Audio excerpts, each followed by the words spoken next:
আমার ভাইরা, আমার মুরব্বীরা, আমি আপনাদের সামনে বলতেছিলাম যে ঈমান আনার জন্য কয়েকটি গুরুত্বপূর্ণ বিষয়ের উপরে আমাদেরকে বিশ্বাস স্থাপন করতে হবে। আমি অত্যন্ত সংক্ষেপে আলোচনা করতেছি, সময় কম।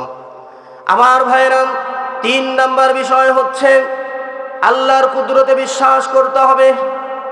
আল্লাহই হচ্ছেন সবচেয়ে বড় ক্ষমতাবান, যে ব্যাপারে আল্লাহ তাআলা বলেন ওয়াল্লাহু আলা কুল্লি শাইইন কাদির।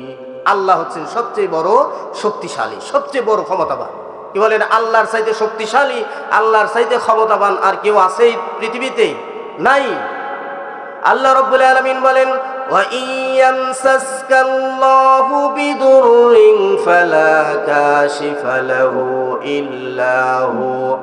আল্লাহ রাব্বুল আলামিন বলেন, বান্দারে, আমি যদি তোমার নিকটে কোনো ক্ষতি পৌঁছাইতে চাই, তাহলে পৃথিবীর কেউ সেই ক্ষতি থেকে তোমাদেরকে হেফাজত করতে পারবে না, তোমাকে রক্ষা করতে পারবে না।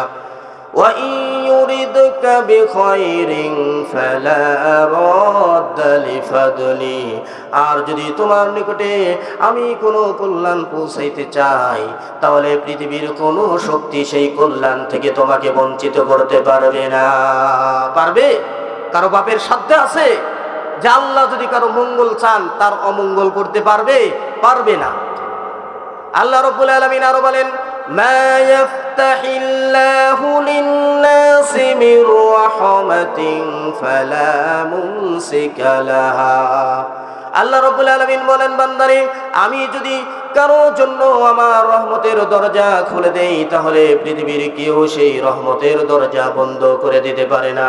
ওয়ামা ইউমসিক ফালা মুরসিলা লাহু মিন বাদি। আর যদি কারো জন্য আমার রহমতের দরজা বন্ধ করে দেই, তাহলে পৃথিবীর কেউ সেই রহমতের দরজা খুলে দিতে পারে না। কি বলেন? পারবে? পারবে না। আল্লাহ হচ্ছেন সবচেয়ে ক্ষমতাবান, আল্লাহ হচ্ছেন প্রচন্ড ক্ষমতার অধিকারী। আল্লাহ রাব্বুল আলামিন বলেন তুতিল মুলকা মান তাশাউ ওয়া তুইজ্জু মান তাশাউ ওয়া তুযিল্লু মান তাশাউ বিয়াদিকাল খায়র ইন্নাকা আলা কুল্লি শাইইন কাদির। আল্লাহু আকবার বলেন। আমার ভাইয়েরা, আমার মুরব্বিরা, আল্লাহ বলেন আমি প্রচন্ড ক্ষমতার অধিকারী, আমি যা ইচ্ছে তাই করতে পারি। রাতকে দিন বানাতে পারি, দিনকে রাত বানাতে পারি, মুর্দাকে জিন্দা করতে পারি, জিন্দাকে মুর্দা করতে পারি, সাগরকে নগর বানাতে পারি, নগরকে সাগর বানাতে পারি, সম্মানিত ব্যক্তিকে অসম্মানিত করতে পারি, অসম্মানিত ব্যক্তিকে সম্মানিত করতে পারি, ফকিরকে বাদশাহ বানাতে পারি, বাদশাকে ফকির বানাতে পারি, রাস্তার কাউকে ধরে নিয়ে দেশের প্রেসিডেন্ট বানায় দিতে পারি, আবার ওই প্রেসিডেন্টকে ধরে মুহূর্তের ভিতরেই জেলের ভিতরে ঢুকায় দিতে পারি। কথা বলেন ঠিক কিনা? সব কিছুর ক্ষমতাবান, সব কিছুর উপরে একচ্ছত্র ক্ষমতাবান শক্তিধর কে? আল্লাহ। এটাকে বলা হয় আল্লাহর কুদরতে বিশ্বাস করা। এই বিষয়ের উপরে আমাদেরকে বিশ্বাস স্থাপন করতে হবে। পৃথিবীর সমস্ত শক্তি যদি একত্রিত হয়ে যায়, পৃথিবীর সমস্ত ডাক্তার যদি একত্রিত হয়ে যায়, মৃত্যুবরণ করেছে মুর্দা, একে জীবিত করতে পারবে? পারবে না। কিন্তু আল্লাহ রাব্বুল আলামিন এমন ক্ষমতাবান, এমন শক্তিশালী সত্তা, যিনি এই পৃথিবীর জমিনে দেখিয়ে দিয়েছেন এবং কোরআনের ভিতরে আল্লাহ তাআলা বর্ণনা করে দিয়েছেন যে তিনি মুর্দাকে জিন্দা করতে পারে।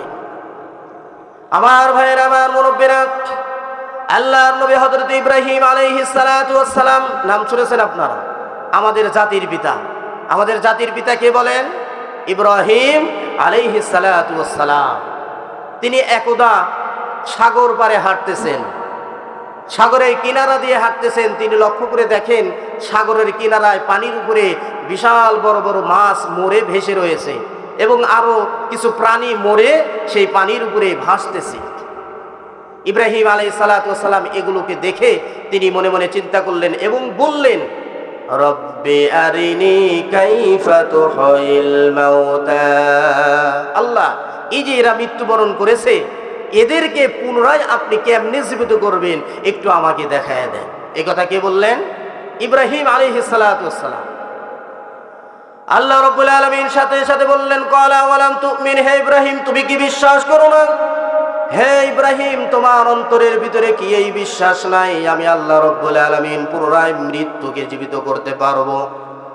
সঙ্গে সঙ্গে হযরতে ইব্রাহিম আলাইহিস সালাতু ওয়াস সালাম জবাব দিলেন, ক্বালা বালা ওয়ালাকিন লিয়াতমাইন্না কলবি, রব্বুল আলামিন অবশ্যই অবশ্যই আমার অন্তরের ভিতরে 100% বিশ্বাস রয়েছে আপনি পুনরায় জীবিত করতে পারবেন, কিন্তু দুনিয়ার জমিনে যদি আপনি আমাকে একটু দেখিয়ে দেন তাহলে আমার অন্তরটা একটু প্রশান্তি লাভ করবে, আমার অন্তরটা একটু ইতমিনান হয়ে যাবে, প্রশান্তি লাভ করবে।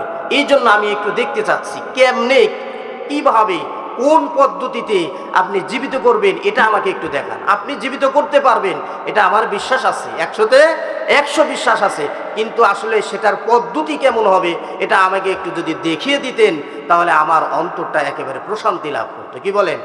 একটা খবর যদি আপনার কাছে কেউ মুখে বলে এটার বিশ্বাস, আর আপনি যদি নিজের চোখের মাধ্যমে দেখেন এটার বিশ্বাস কি এক হয়? এক হয় না।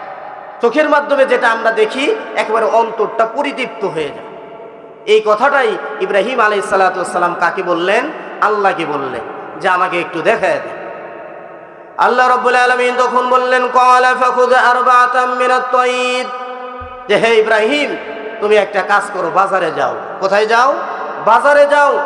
বাজারে গিয়ে ফাখুয আরবাআতাম মিনাত তায়র, আরবাআতুন শব্দের অর্থ হচ্ছে চার, মিনাত তায়র, তায়র শব্দের অর্থ হচ্ছে পাখি। যে হে ইব্রাহিম তুমি বাজারে যাও, বাজারে গিয়ে 4টা পাখি কেনো। কয়টা পাখি কেনো? 4টা পাখি কেনো। ফাসুরহুন্না ইলাইক, এটাকে তোমার কাছে রাখো, কিছুদিন লালিত পালিত করো, লালন পালন করো, নিজের কাছে পোষা বানাও। পোষা বানানোর পরে যখন পোষা হয়ে যাবে তখন তুমি 4টা পাহাড়ের সামনে আসবা। আল্লাহর নবী হযরত ইব্রাহিম আলাইহিস সালাতু ওয়াস সালাম মহান রব্বুল আলামিনের কথা শুনে তিনি বাজারে চলে গেলেন, 4টি পাখি ক্রয় করলেন। কয়টি পাখি ক্রয় করলেন? এরপরে হযরত ইব্রাহিম আলাইহিস সালাতু ওয়াস সালাম বাড়িতে গিয়ে সেগুলোকে লালিত পালিত করলেন, পোষা বানালেন। এরপরে আল্লাহ রব্বুল আলামিনের দরবারে আবার চলে আসলেন, সেই পাহাড়ের কাছে আসলেন। এরপরে আল্লাহ রব্বুল আলামিন বলেন, সুম্মা জাআল আলা কুল্লি জাবালিন মিনহুন্না জুযআ, ইব্রাহিম তুমি এই 4টা পাখিকে জবাই করো, ছুরি দিয়ে জবাই করো। আল্লাহ নবী হযরত ইব্রাহিম আলাইহিস সালাতু ওয়াস সালাম সেই 4টি পাখিকে জবাই করলেন। জবাই করার পরে আল্লাহ তাআলা হুকুম করলেন এই 4টা পাখির গোশত, এক পাখির গোশত আর এক পাখির গোশতের সাথে মিশাও, এক পাখির হাড্ডি আর একটা পাখির হাড্ডির সাথে মিশাও, এক পাখির চামড়া এরপরে তার পশম অন্য পাখির সাথে মিলাও। সবগুলোকে যখন একেবারে একত্রিতভাবে মিলানো হলো, এরপরে আল্লাহ বললেন, ইব্রাহিম এবার তুমি একটা কাজ করো, এই যে গোশতের টুকরোগুলো এগুলোকে 4 ভাগে বন্টন করো, 4টি ভাগ বানাও। তিনি 4টি ভাগ বানালেন। 4টি ভাগ বানানোর পরে আল্লাহ তাআলা বললেন, এবারে তুমি 4টি পাহাড়ের চূড়ার উপরে রেখে দাও। পাহাড়ের চূড়ান্ত যে জায়গা তাকে বলা হয় পাহাড়ের চূড়া, একেবারে সবচেয়ে উঁচু জায়গায় তুমি এই 4টি পাখির অংশগুলো রেখে দাও।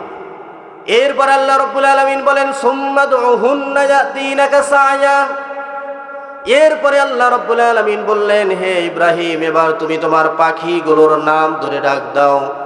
আল্লাহর নবী হযরত ইব্রাহিম আলাইহিস সালাতু ওয়াস সালাম যখন নিজের ওই পাখিগুলোর নাম ধরে ডেকেছেন, তাফসীরের কিতাবের ভিতরে লেখা হয়েছে আল্লাহর নবী হযরত ইব্রাহিম আলাইহিস সালাতু ওয়াস সালামের ডাকের আওয়াজ শেষ হওয়ার আগেই সেই পাখিগুলো জীবিত হয়ে তার হাতের কাছে চলে এসেছে। তাহলে এটা কে করলেন? আল্লাহ। তাহলে এই যে মৃত্যু পানিকে আবার পুনরায় জীবিত করা, এর ক্ষমতা, এর শক্তি একমাত্র কার আছে বলেন? আল্লাহর আছে। এটা বিশ্বাস করতে হবে। এটাকেই বলা হয় আল্লাহু আলা কুল্লি শাইইন কাদির, আল্লাহ হচ্ছেন সব কিছুর উপরে ক্ষমতাবান। এটা হচ্ছে ঈমান।